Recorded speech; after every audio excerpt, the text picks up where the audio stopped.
Kaugnay na balita mga kabrigada, iba't ibang grupo kinalampag ang Senado para kundinahin ang delay sa impeachment trial laban kay VP Sara.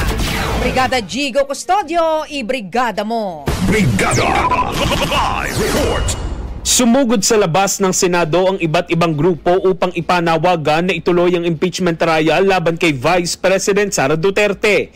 Kasunod dito ng naging pahayag kahapon ni Senate President Chis Escudero na may posibilidad na hindi matuloy ang impeachment kung mapagplanuhan ng mayorya ng senador na hindi nalitisin ang Vice Presidente. Ayon kay Mong Palatino, ang Secretary General ng Grupong Bayan, hindi simpleng usapin ng impeachment at dapat mapanagot si VP Sara sa kanyang mga kasalanan.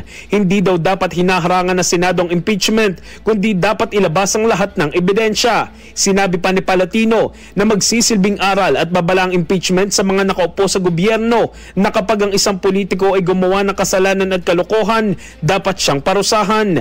Panawagan nila kay Escudero, huwag harangan ng impeachment dahil siya rin daw noon ang isa sa nagtulak sa impeachment laban kay dating presidente na si Gloria Arroyo. Dapat daw hindi siya maging balakid para malaman ang katotohanan at magkaroon ng pananagutan. Samantala, matapos ang kilos protesta, kusa naman nag-disperse ang grupo. Babalik daw sila sa June 11 para mag-vigil kasabay ng presentation ng articles of impeachment laban kay VP Sara.